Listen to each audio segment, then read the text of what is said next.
Parti programımızı kaleme alırken kainata ve insana bakış açımız ile işe başladık. İnsanın ne olduğu, nereden geldiği, nereye doğru gittiği, yani yaratılış gayesinin ne olduğu sorusuna verilecek cevap işin özüdür.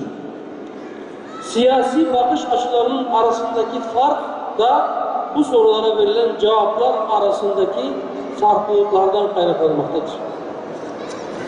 İnsanı dünyaya zevk ve sefa sürmek üzere gelmiş ve bir süre yaşadıktan sonra yok olup gidecek bir varlık olarak kabul eden düşüncenin insanlığa vereceği bir şey yoktur.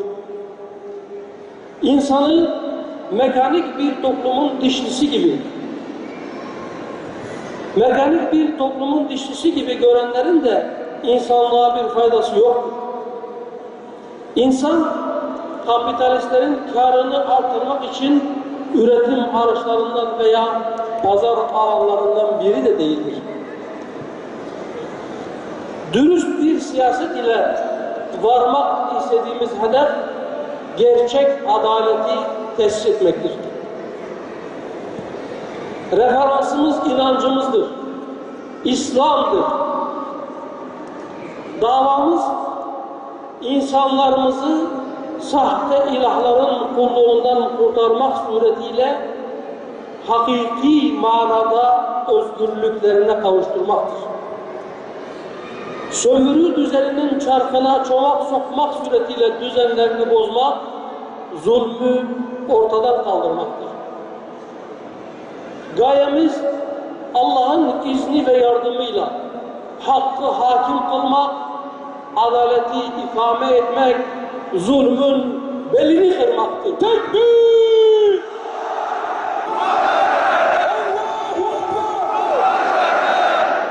İnsanlığın fıtratına dönüşüdür. Sadece memleketi değil, belki bütün beşeriyeti kurtarmak, insanın fıtratına dönüşü, yaratılış gayesine uygun davranmasıyla ancak mümkündür. Büyük hedeflere doğru yola çıkanların engelleyicileri çok olur. Yeryüzü zulüm ile dolmuş. Zalimler her tarafı işgal etmişler. Zulmün her çeşidine savaş açtığımız için bize düşmanlık eden, sesimizi kısmaya çalışanlar çok olacaktır. Bunu biliyoruz. Kuruluşumuzdan kısa bir süre sonra arkadaşlarımıza, teşkilat binalarımıza bu nedenle saldırılmaktadır. Toplantılarımız bu nedenle kanunsuz bir şekilde dinlenmektedir. Medyadaki karalama kampanyalarının nedeni de budur. Tarih boyunca böyle olmamış mıdır? Batıl ideoloji sahipleri, kokuşmuş beşeri düzenlerin pazarlayıcıları fikri olarak bizimle mücadele edemezler. Bu hususu onlar da çok iyi biliyorlar. Bu nedenle halk sesimizi duymasın diye şamata ediyorlar. Çok bağırarak sesimizi bastırmaya çalışıyorlar. Yolların başını tutarak insanların bizim bulunduğumuz ortamlara gelmesine ve bize kulak vermesine engel olmaya çalışıyorlar. Şeytanları da bu yaptıklarını onlara süslü gösteriyor. İftiralara, kara propagandalara, halkın kafasını karıştırma çalışmalarına devam ediyorlar. Devam edecekler.